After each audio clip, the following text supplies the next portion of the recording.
When members of Congress put the safety of their constituents ahead of the safety of their own survival in a primary, we'll get to where we need to be.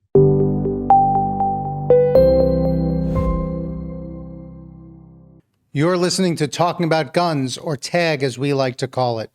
My name is Matt Littman, and I'm Executive Director of 97%.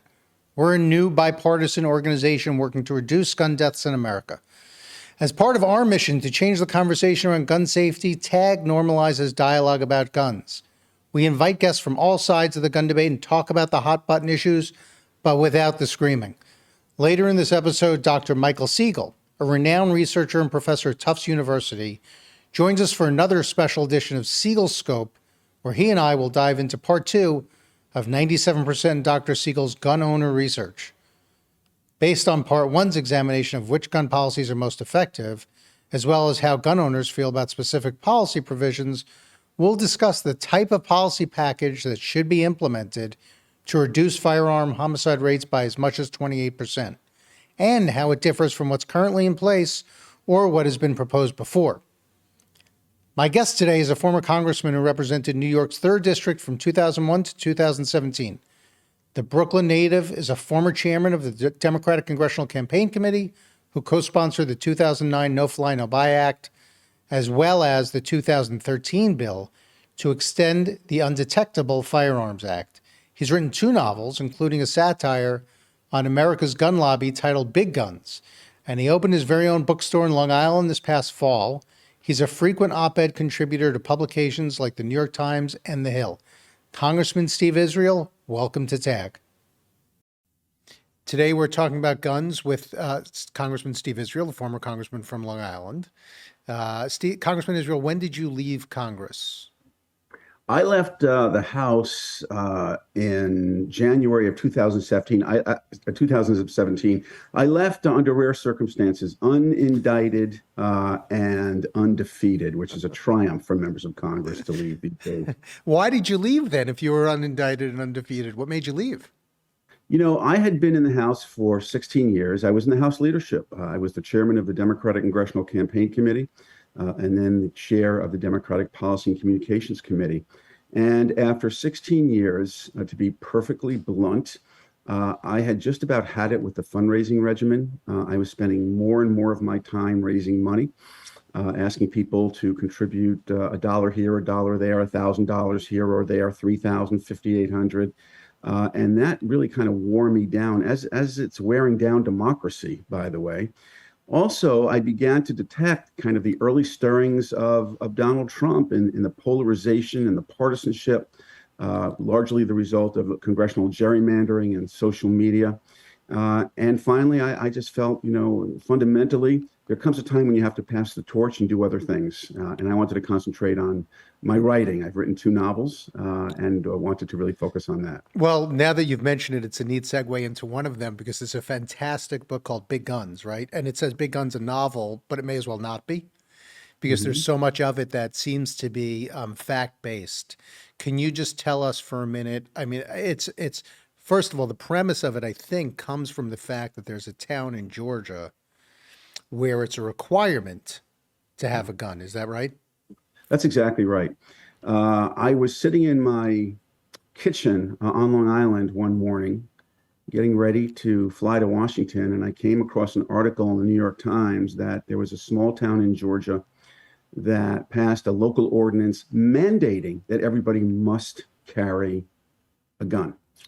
And that was in response to municipalities and states and local governments passing sensible gun safety laws that required background checks, or in some cases said that you can't have a firearm in certain areas, in schools or city hall. And this was the reaction. And the only thing I could think of was, oh my God, they're going to try and do this in Congress.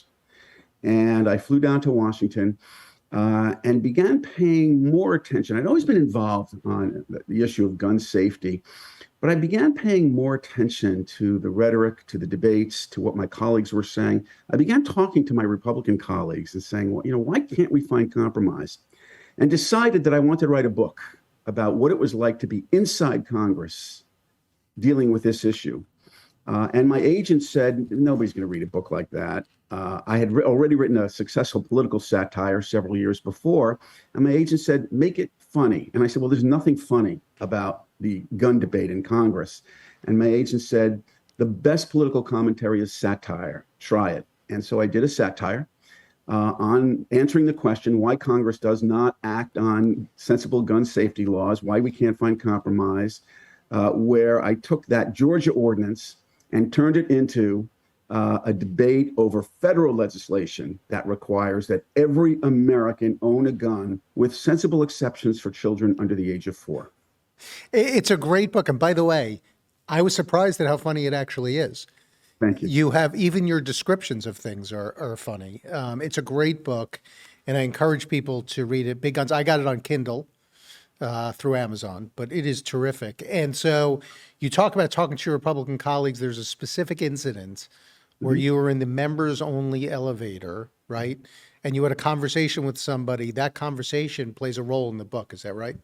Yes, it does. I'll tell you about that. But first, I have a compulsion to say, as now the owner of a small independent bookstore, thank you for buying the book on Kindle. But you can also buy books at your local independent bookstore. You can go to the local websites of bookstores. I now have an occupational requirement, Mathew, Let me just say that I think I bought 5 books in person at your bookstore. You visited with your daughter. That's right. And so it is a great bookstore for those of you in the New York area, especially. We order Theodore's books. Theodore's Books in Oyster Bay, which is a beautiful, beautiful. So let me answer your question, because that crystallized the book for me. I was trying to figure out what's my approach here, and I would write scenes based in real time on my iPhone, based on conversations that I was overhearing or testimony that was being given. I was just writing these scenes, but I couldn't figure out. Part of the creative pretense was a challenge to me. And one day I was in the Appropriations Committee. I was a member of the Appropriations Committee, and the Democrats had offered several amendments to the Department of Justice funding that would have required expanded background checks, defeated in a party line vote. Then we had an amendment that would have required something called no-fly, no-buy. If you're on the no-fly list because the federal government believes that you're too dangerous, you shouldn't be able to just get on the internet and get a military-style assault weapon. So we put up that amendment, defeated.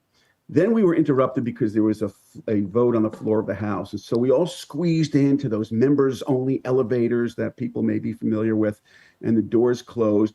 And a wonderful friend of mine, very close friend of mine, Republican, moderate Republican, in the elevator said, well, thanks a lot, Israel. We knew that those were gotcha votes. And I said, what do you mean gotcha votes? And the member said, well, you were just trying to force us to take these hard votes on guns that will look bad in our districts. And I said, listen, I've seen the polling in your district. 85% of your constituents support no-fly, no-buy. 86% of your constituents support expanded background checks. Why did you vote against it? And the response was, well, don't get me wrong, Steve. I agree with those measures.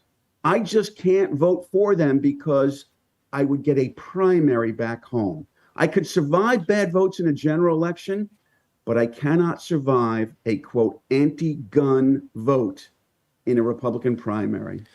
And that taught me everything, and should teach you everything you need to know about why we can't get to where we need to be in Congress. It's called voter intensity. When members of Congress put the safety of their constituents ahead of the safety of their own survival in a primary, we'll get to where we need to be. As an expert on this, which you certainly are, you've also, I believe, spoken about the fact that this intensity and the desire not to be primaried also has to do with gerrymandering of districts. Can you just explain for 1 second to the audience that does not know about this, what that means? Sure. The Constitution requires that every 10 years, a census is taken, partially to make sure that members of Congress represent an equivalent number of people. And districts are drawn to reflect that. Well, as a result of centuries-old practice called gerrymandering, the people who draw congressional districts are partisans who want to protect the incumbents of their party in Washington, D.C. And so if you have a Democratic state government, they're drawing districts to protect Democrats. If you have a Republican state government, they're drawing districts to protect Republicans. The consequence of that is that districts are drawn further and further to the left and to the right, where most members of Congress are more concerned about losing in a primary in their own party than they are to a candidate of the other party. And no issue animates Republican voters. No issue animates and motivates Republican voters in a primary more than guns. It's such a critical point, Congressman, because, a lot of times, and I really want your point of view on this, people talk about, well, all these members of Congress are corrupt who vote with the NRA because, like you said, in the elevator, the person says, well, I agree with you, but I'm not voting that way. I think that there's a confusion for people between what it means to be funded and what it means to do what your constituents want, right? So in a lot of these districts, to me, it's not the funding. It's the fact that their constituents want this, do not necessarily want them. What do you think of this? I am so glad that you raised that because few people understand it and have a grasp of it as you do. There is this narrative that members of Congress only vote against gun safety because they're in the pockets of the NRA. Well, guess what? The NRA is just not as influential as people think. And when you compare it to other political action committees and other sources of funding, there are other groups that actually spend far more in elections than the NRA does. The problem is not the only problem is not the funding. The bigger problem is this political calculation that members of Congress make that they've got to represent their bases, that they are sent to Washington to represent their districts, but their districts have become more to the right or more to the left. And so they have an obligation as representatives to represent those views that are more left, more right. And guns play a very prominent role in that political calculation. By the way, if I may, midterm elections are coming up.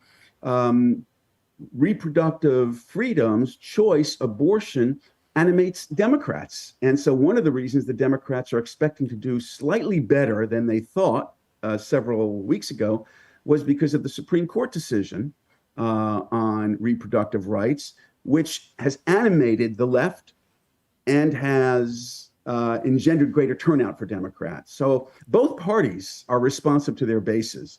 In the case of the Republicans, it's largely driven by their votes on guns. So given that, it would then seem that it's very difficult to ever get anything done if people are locked into these views on left and right, and they're locked in, and then miraculously we get something passed a couple of months ago, which, for example, a month before, I remember reading a piece in CNN that said, nothing's ever going to pass.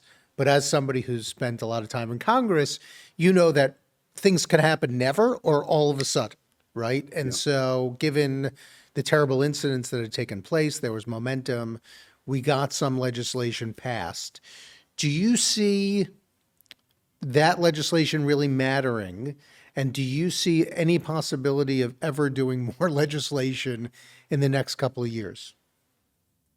Well, it depends. If the Republicans take control of the House and Senate, I do not see, and I don't say this as a partisan, I think my Republican friends would say the same thing were they on with me right now. I do not see a Republican majority in the House or the Senate spending any political capital on passing any kind of compromise measures on gun safety. It's just not in the cards. And so it's going to have to be done either in the White House or wait for more moderates to at some point arrive in Congress on both sides of the aisle and adopt the positions that the NRA used to have many years ago, that with gun ownership comes some responsibility. And we support gun ownership, but we also support gun safety. You sound like Spider-Man, I just have to say. With great power comes great responsibility. That's exactly right. Look, I'm over the short term, I'm pessimistic. Over the long term, I'm realistic that you're going to have a different kind of political and ideological balance in the Congress.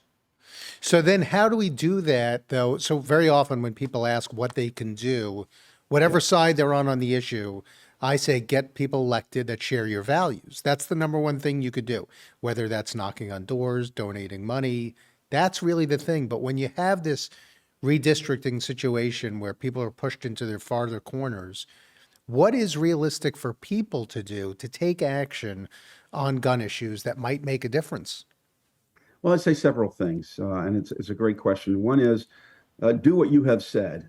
Activism is very important. Look, after the Parkland shootings, I was out of Congress at that point, and I was invited as the former congressman to go to a rally for gun safety at my local town hall, Huntington, New York. I had been a town councilman in Huntington before going to Congress.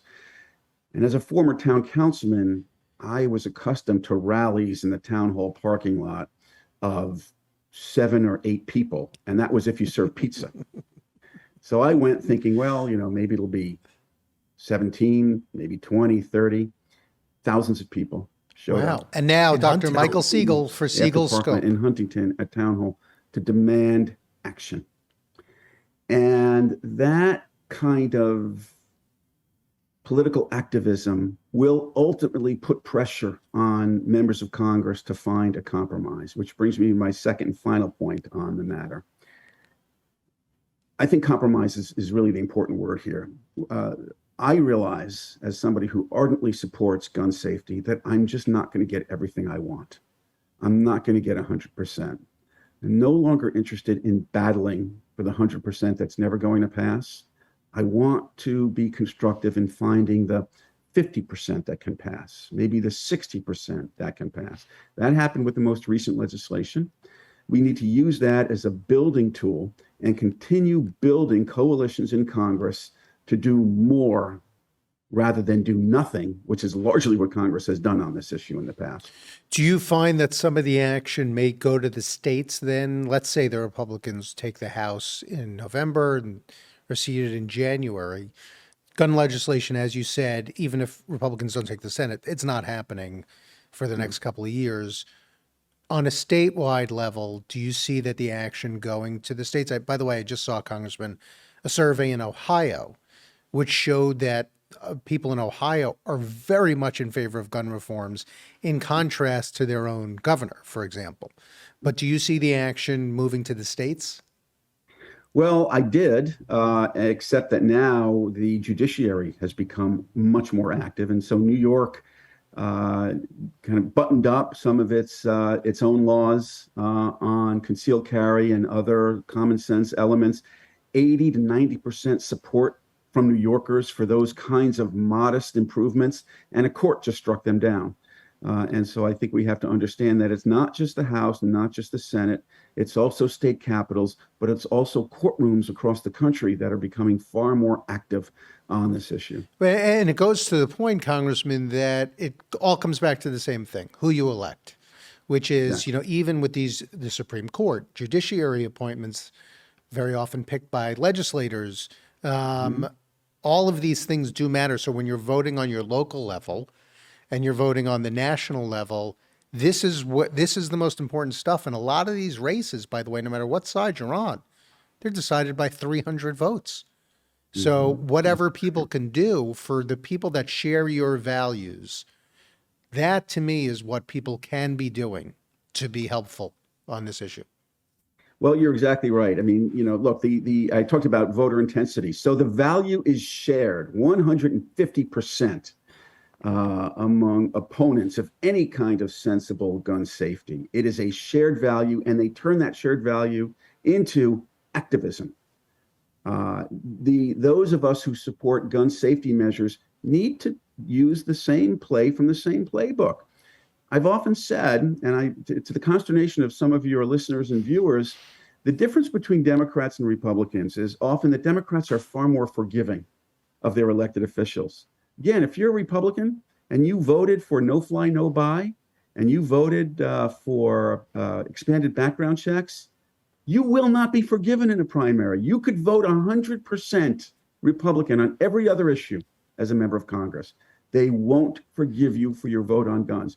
But if you are a Democratic member of Congress, or if you're a Republican member of Congress and you vote the wrong way on guns, But say you support climate initiatives, you're good on the environment, you're good on choice, Democratic voters will forgive you for those votes. Well, let me just point to this, Congressman, which is you're not in Congress anymore. No. You have it looks to me like a pretty great life. You Great life. you I'm always amazed that somebody is so afraid not to be in Congress. In other words, aren't you the example? If you lose, it doesn't mean your life is over. So if you vote your conscience, you can go on and live in Teddy Roosevelt's hometown in Long Island, have your own bookstore. What is so terrible about not being in Congress?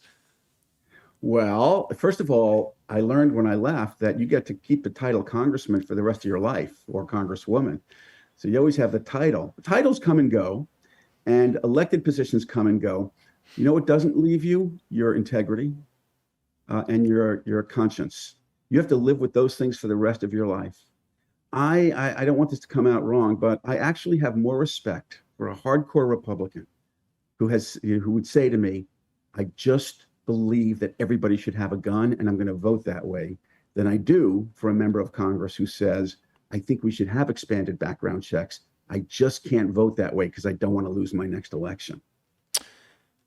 Congressman, thank you. It's great to talk to you. You know so much about this issue and so many other issues as well. And I think that when we talk about members of Congress who may or may not win in their districts, you should be held up as the role model for how to go on and be active. I mean, you do a ton of stuff. We didn't even talk about Cornell. Do you want to tell folks about that for 1 second? I'm the director of the Institute of Politics and Global Affairs at Cornell University. And what we do is we bring Democrats and Republicans together to discuss where we can find common ground. One of the issues that we deal with is gun safety. And that's exactly what 97% does as well. We try to bring gun owners and non-gun owners together, which is why we're so happy to have you on our advisory board. At the end of our interviews, Congressman, we ask our guests to tag another guest that we would possibly have on to chat with. Who would you like us to speak with? Well, I would love you to speak with somebody who I just had breakfast with the other day, Linda Beagle Schulman. Her son, Scott, was killed at Parkland. And she and her husband have devoted themselves to educating the American public about what's that like. She made this point, people talk about the victims of gun violence, but if you're a parent of somebody who died in gun violence, you're a victim as well. And she's sharing those experiences. And she has told me she's such a fan of you and 97% and wants to become involved with you. This is a very big week for the Parkland families as well. Thank you, Congressman. It's great to talk with you, and we appreciate your work. Thank you.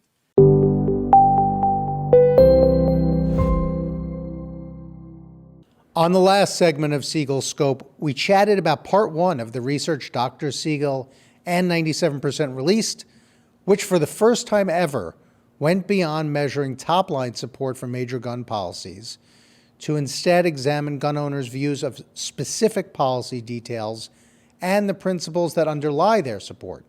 Part one of the research also included a review of laws demonstrated by evidence to be the most effective in reducing gun violence. We are here today for another special edition of Siegel Scope to discuss part two of the research, which 97% and Dr. Siegel released today. Let's dive in. So Dr. Siegel, you spoke on our podcast about part one, the extensive research that you did for us. And now we're talking about part two. Just briefly, if you can give us an overview of what part two is about, and then we'll talk more about it. Well, in part one, we really did the baseline research to find out where is the common ground between gun owners and non-gun owners. What are the basic principles that gun owners support that underlie their attitudes towards gun policies? And also, what are the very specific provisions that gun owners support or don't support, and what are their major concerns? We also looked at the effectiveness of gun laws to see what laws are, most effective in reducing gun violence. And so the second part basically puts everything together, takes those 4 lines of research and kind of puts it all together and says, okay, if this is all true, can we build a policy platform based on that common ground? And if so, what would that look like?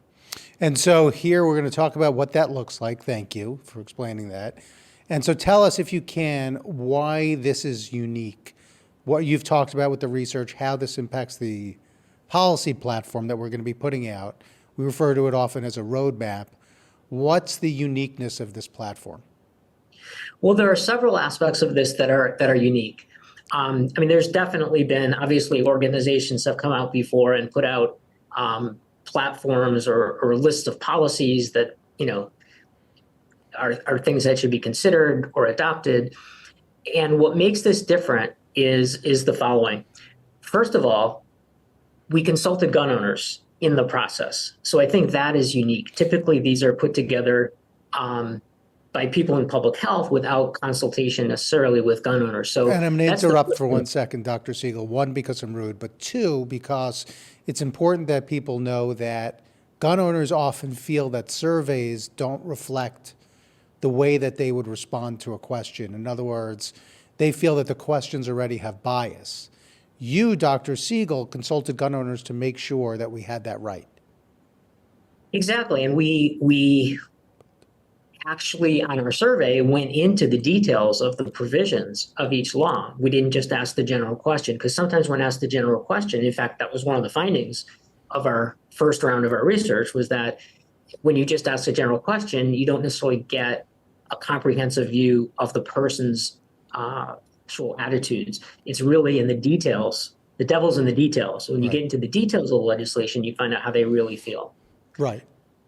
So then we had 4 recommended policies, and you alluded to the fact that organizations on both sides of the issue, when they talk about their recommendations for legislation, for example, it's usually a very wide list of recommendations. We only have 4. Can you tell us, Dr. Siegel, an overview of what those 4 are? I feel like we should do a drum roll for each one, but go right ahead. Well, yeah. So actually, even before we get to that, I want to mention that the second thing that's unique about this platform is that it contains a very small number of policies. And the reason for that is not that there aren't other laws out there that are probably, effective and important, but because we don't think it's effective to put out 20 or 30 policies. My experience coming from the tobacco control field is that what really made that work was that we had 3 or 4 policies that every state was pursuing. And so the idea here is to say, can we set some priorities, and can we kind of say, what is a small number of policies, a limited number of policies that realistically every state could pursue? And if every state is on the same page, then these laws could be uniform eventually throughout the country. That's what happened with tobacco control.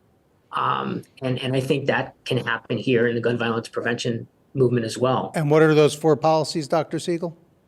So the first one is to change the criteria for gun ownership so that anyone who has committed a crime of violence is ineligible to purchase or possess a firearm. And that may shock people to hear that, because they may think, well, isn't that already the law?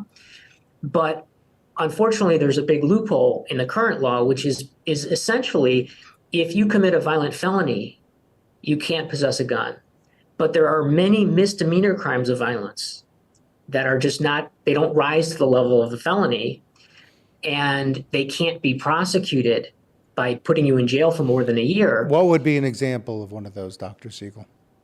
Well, simple battery, for example, or simple assault may be a misdemeanor in some states. I mean, it all depends on each individual state. But there are states where, a simple assault may constitute a misdemeanor, and only an aggravated assault would rise to the level of a felony. We don't think it makes sense to start differentiating based on the potential length of the prison term, which is what the federal law does. Federal law basically says what it comes down to essentially is, if your violent crime is prosecuted or could be prosecuted as a felony, you can't own a gun. But if it could be prosecuted as a misdemeanor, then you can own a gun. And we know that there are a lot of examples where people commit to misdemeanors and that they're at very high risk of violence. I mean, domestic violence is probably the best example, where most domestic violence crimes are at the misdemeanor level. And those are people who shouldn't have a gun. That loophole has been recently closed by Congress. But there are a host of other misdemeanors, things like stalking and cyber stalking, even threatening violence. Are those considered violent misdemeanors, stalking and cyber stalking? Those, again, it depends on the state. Okay. There are some states that would classify stalking as a felony. Some would classify it as a misdemeanor. What we're trying to get is a uniform playing ground so that it really doesn't matter how the state classifies it. The point is, if someone is a violent criminal, if they commit a violent crime, that is the highest risk for violence. We know that the greatest risk for violence is a history of violence. So then, very importantly, Dr. Siegel, from your study, gun owners back this concept. In fact, the basic common ground that we found that ties together virtually all gun owners and non-gun owners is that people who are at high risk of violence should not have access to firearms. Everyone pretty much believes that. And so there's this huge area of common ground where, gun owners believe that it's reasonable to make sure that guns don't fall into the hands of people who are at really high risk for violence. At the same time, the other part of that principle for gun owners is that they want to do this in a way that minimally interferes with gun owner rights. And so it's a balancing act. It's how do you get the greatest effect in terms of saving lives, because you're keeping guns out of the hands of people who are at high risk of violence, while interfering the least with the ability of law-abiding gun owners to get guns. And that's essentially, this platform of 4 policies is a giant balancing act. That's what we did. We tried to create the best balance of getting the bang for your buck, getting a huge effect on firearm violence, while minimizing the effects on gun owners. And in fact, we believe that it actually, in many ways, makes things easier for gun owners, which is something that, as we go through the different parts of the policy, we're going to go through the 4 of them, and then when we get to the end of the 4 of them, Dr. Siegel, I'm going to quiz you on how many lives you think we could save from enacting these 4 policies. But before we get to that, just in terms of the violent misdemeanor laws, do any states have them now in terms of gun ownership, and if so, how many? Well, there are 4 states that have laws that specifically state that if you commit a crime that is a misdemeanor, but it's of violent nature, then that's prohibiting. So very few states currently actually have that provision in their law. And we have not heard of any mass protests about those laws in those 4 states.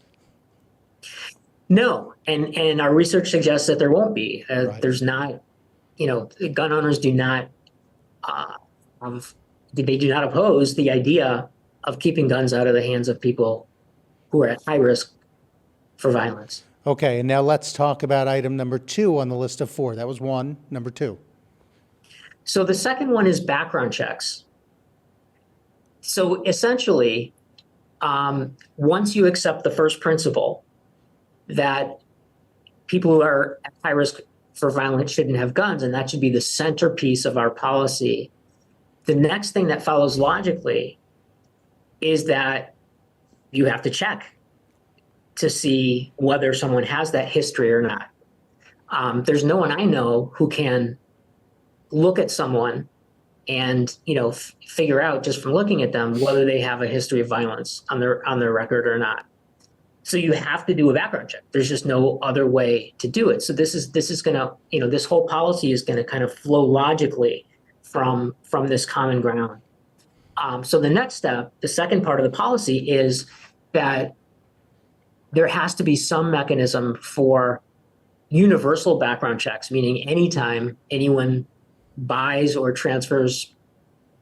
borrows a gun, there has to be a check to make sure that that person does not have a history of a violent crime on their record.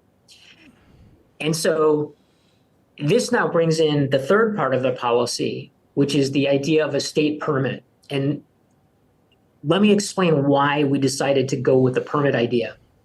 So there are a lot of problems with having universal background checks, especially to the degree that they inconvenience gun owners and interfere with their ability to get guns. So one is just the inefficiency.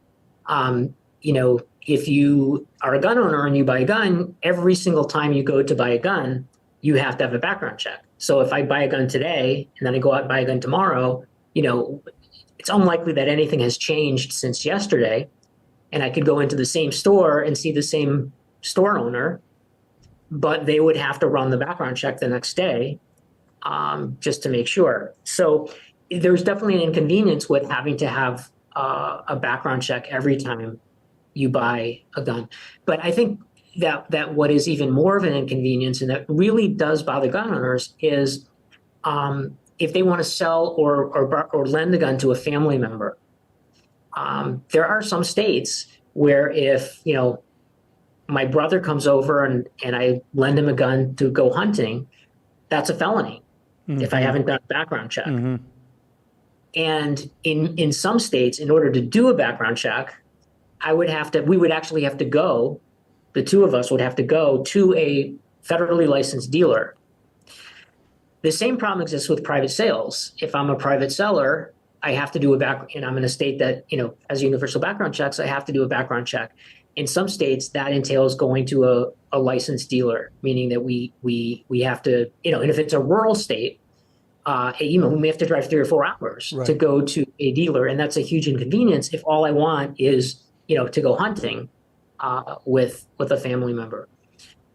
So we found a way out of this. We found a way to conduct the background checks in the most efficient way possible while minimizing interference with gun owners and avoiding all of these inconveniences.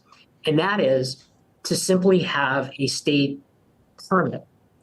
And basically what that means is that in order to purchase or possess a gun in a state, you would have to have a permit from that state.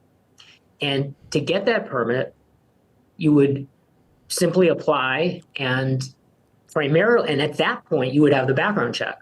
And it would be primarily a state and local background check, because, the crimes that we're looking for are misdemeanor crimes, largely involving violence. And so those kinds of records are much more likely to be held by the state or the Would there be government. any federal background check component? I go to buy a gun.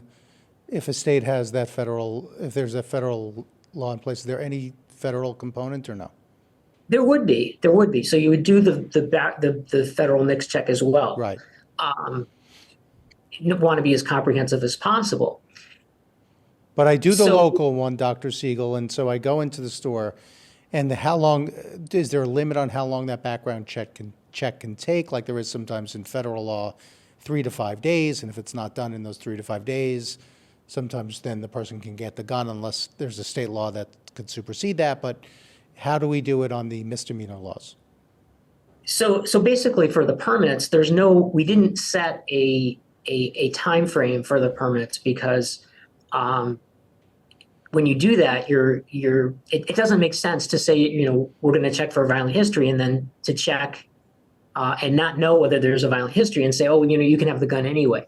However, the fact that we're doing it at the state level is actually going to expedite things.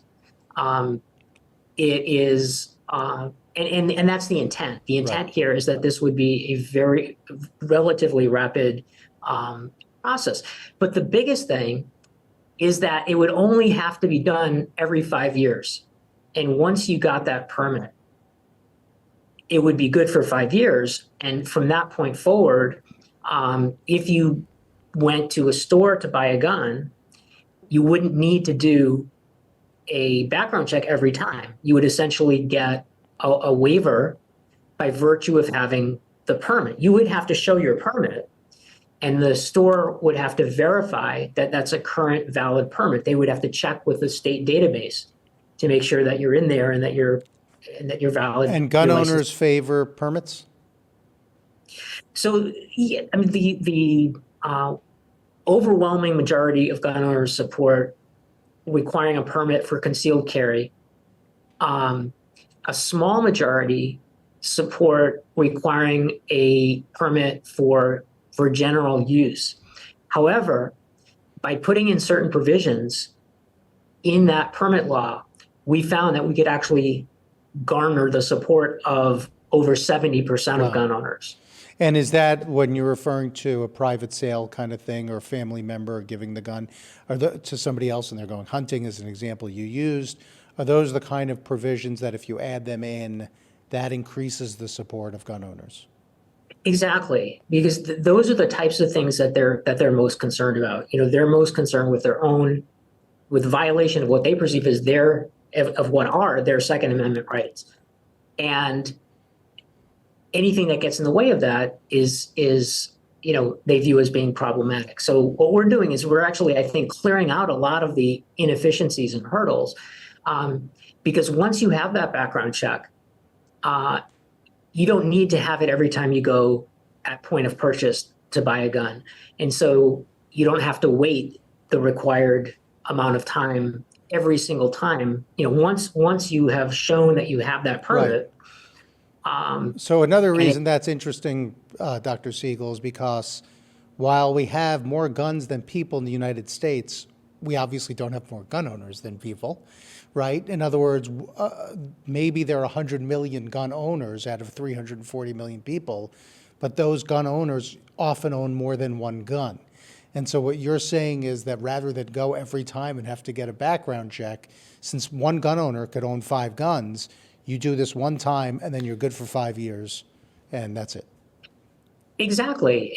And, there would be a provision in this policy that if you do commit a crime that would disqualify you, that you immediately would have the permit revoked. So there would be a system in place so that, at the moment that a crime is committed, that falls under the category of disqualification, that would be immediately reported to the state, the license would be revoked, and those firearms would have to be relinquished. And that would be done, instantaneously. It would change the status would change in the computer instantaneously after after a conviction. And so, yes, a person is kind of home free for 5 years, but that doesn't mean that, if they do commit a crime and become disqualified, then they would immediately their status would change and the permit would be revoked. It's not that much unlike a driver's license, right, where you get a driver's license, it lasts usually, about 5 years or so. But if you commit an offense, if you drink and drive, you can have that license immediately revoked or suspended. So that's items 2 and 3. We've done now 1, 2, 3. Number 4 is? Number 4 is basically red flag laws. And the reason for including these is basically to get people who fall through the cracks or people whose status changes and who become a threat to themselves or others. Largely, this has to do with preventing suicide, although there's some evidence that it may prevent homicide as well, but most of the evidence is on the suicide side. And basically, a red flag law is simply a law that says that if a family member is aware of someone, or law enforcement is aware of someone who they believe is a risk, an imminent risk, a threat to themselves or to other people, that they can ask a court to issue what's called an extreme risk protection order. It's kind of like it's like a protection order in a domestic violence situation. Right. People may hear the acronym ERPO and not know what that means. That's what it is. Yeah, and so you we really have to have those laws in place, because these are situations where we know that someone is imminently a threat. And if we don't intervene then, that's the situation which is the greatest possibility of preventing violence. And there's research that shows, for example, in Indiana, that for every 10 protection orders that were issued, they saved one life. And that's a pretty good ratio. That's a pretty good ratio. That is. So that's the red flag laws. But and you may have talked about this in part one. But in order for people, especially gun owners, to support red flag laws by, again, adding certain provisions into that, can you just talk about maybe one or two provisions that increase the already good support of gun owners for red flag laws? Yeah, so there are a number of provisions that are part of this policy platform with respect to the red flag laws. The most important one is that there is a fine or penalty for people who use this falsely or vindictively. One of the major concerns of gun owners was, somebody can just want to get back at them and claim that they're, falsely claim that they're a threat and make them go through this whole process. There would be a penalty or fine to do that, which would discourage that from happening. A second part of this is that it would require due process, and it would require a court hearing at which the subject of the order could present evidence and would be a timely hearing. And that would have to happen before their gun is removed for any significant length of time. There would also be provisions for prompt return of their firearms when the extreme protection order expires or is for whatever reason removed. And the other thing that we added here, which I think is critical, is the requirement that the person be offered a mental health treatment. Because if the whole point of this is that, someone is thought to be suicidal, then it's not enough to just take the gun away. And yeah, that's not, that's protecting other people and that's protecting themselves. But don't you want to treat the underlying problem? I'll tell you, Dr. Siegel, just anecdotally, as you know, we have conversations with all sides on the gun issue. And that is the one area that everybody agrees on is if you take somebody's guns away, but just put them out in the world, that's not fair, right? So I'm glad to see that that's a part of this too. Yeah, absolutely. Absolutely. I want to mention one other thing that I know is a big concern for many gun owners. And I think we've addressed that. That is the idea of a gun registry. Many gun owners are not really against the idea of background checks or permits, but they do not want to see a gun registry. And they fear that a background check law or a permit law may lead to a gun registry. So we've been very careful here not to create a gun registry. And in fact, by switching to primarily a permit system, it actually greatly lessens the ability of the government to create a registry if it wanted to. Specifically, as part of the permitting system, the permit is just, a permit. All it says is this person has the ability to purchase or possess a firearm, but there would be no record of the purchases they make. So the models and the serial numbers and all of that information about the gun would not be part of the permit. It would just indicate, in fact, a permit wouldn't even indicate that a person has a gun, because somebody could apply for a permit who didn't have a gun because anticipating getting a gun, and then they may decide, oh, you know what, I changed my mind, I don't want a gun. Right. They would have the permit, but they wouldn't have a gun. So it wouldn't even indicate gun ownership. Right. What about may issue laws? Does this impact that? What it would do is these permits would be shall issue. And it would avoid any kind of problem with the Supreme Court's Bruin decision, in which they said that, may issue laws that are based on subjective criteria, especially having to prove a proper purpose for having a gun, are not constitutional. And so this would do two things. First, it would avoid that that problem. But second, for states that have may issue laws that are now under threat because of that decision, they would no longer need the may issue law. The reason why may issue laws are needed in the first place is because there are a lot of states that don't have adequate prohibitors. And specifically, they don't prevent people who've committed violent misdemeanor crimes from having guns, only if it's a felony. And so if you're in one of those states, right now, you need a may issue law, because if the sheriff who's issuing the permit, for example, happens to know that you've committed domestic violence or assault, that's a misdemeanor crime, but not a felony. In a shall issue system, they would have no choice but to have to issue the permit.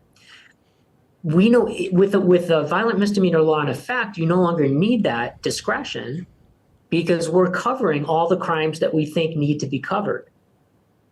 Any possible crime that is, related to violence, either involving the actual use of violence or the threatened use of violence or the probable use of violence, those would be covered under the violent misdemeanor law. So there would be no reason for the sheriff, for example, to need that discretionary authority. And so therefore, we could have shall issue laws across the board without sacrificing public safety. So now, you take all these together, there are about 45,000 deaths, not to mention injuries, but 45,000 deaths a year with guns. It's about 26,000 suicides. Do you have a sense of, if we did all of this, and not even to mention the mental health aspect of kids in schools, seeing people getting shot, how many lives do you think that, if you had to say, of course it's impossible to know exactly, but something roughly where you think that we could save X number of lives if we did all this, and this is all favored by gun owners? But go ahead. Well, based on our research, our best estimate is that if all these laws were implemented as a package, we could see a 28% reduction in firearm homicide. Wow.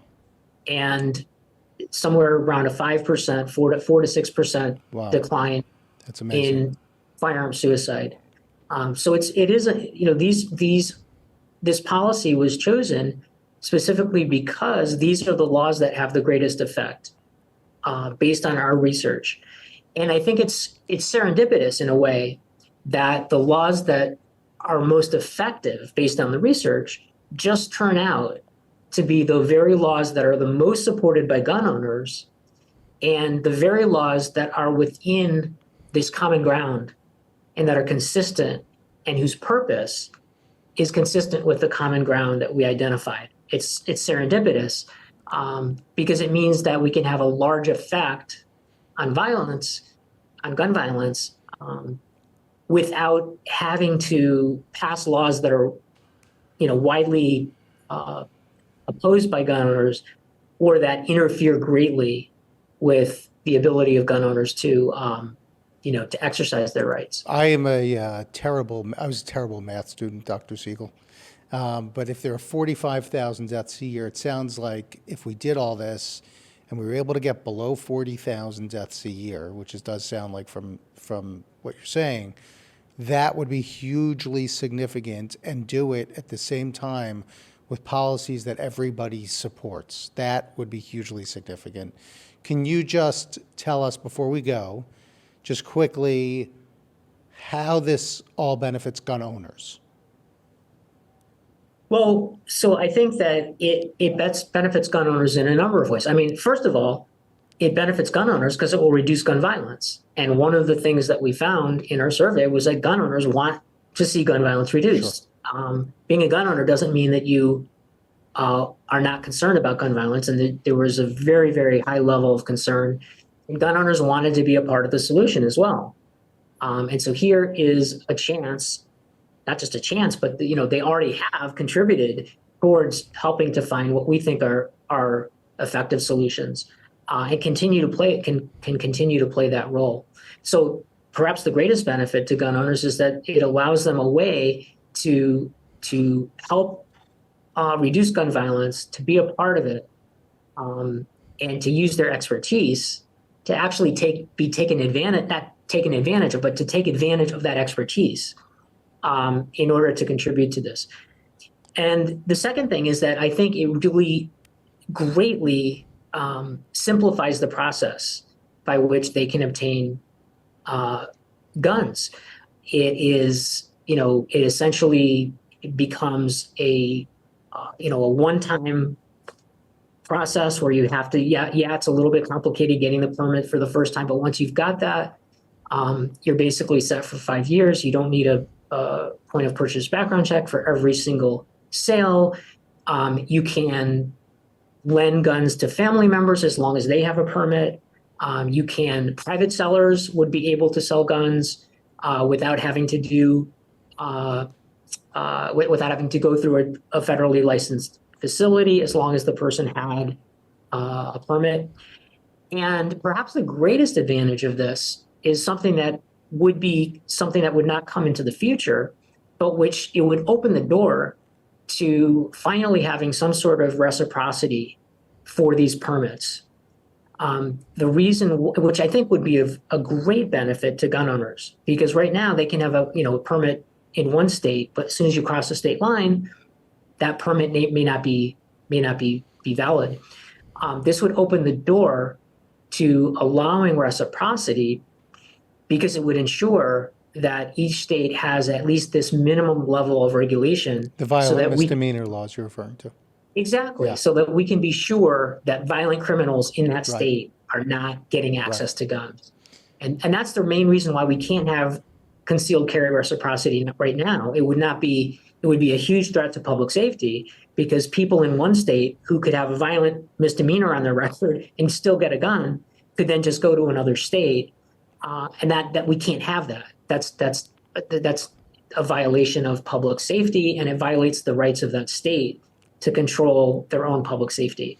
But if we have this minimum level of regulation, then there could be reciprocity. And certainly there could be reciprocity for states that if your state passes one of these laws, all other states could potentially offer your state reciprocity without sacrificing public safety. And that would be another incentive for all states to do this. Amazing. Dr. Siegel, thank you. I know this has been a big, big project, and we appreciate your work on it. And you've done great work here, and let's see where we go with it. But you have done incredible work, and I hope that as we go forward, that people and states listen to this, and we will work on getting it implemented. And we appreciate it very much. So thank you, Dr. Siegel, for joining us today, and we look forward to speaking to you soon. Thanks so much. Dr. Siegel will be presenting his research at our virtual 97% conference this Thursday, November 17th. At that conference, we will unveil our organization's policy roadmap based on the research. Visit our website, 97%.us, to learn more. I'm Mathew Littman, your host of TAG. I hope you enjoyed the conversation. If you did, we'd love for you to subscribe, give us a 5-star rating, and tell your friends about us. You can find more episodes of TAG on Apple Podcasts, Spotify, Google Podcasts, or wherever you like to listen to your podcasts. Give us a follow on Instagram and Twitter at 97%org, and tag who you'd like us to chat with next. Thank you for listening, and we'll talk to you soon.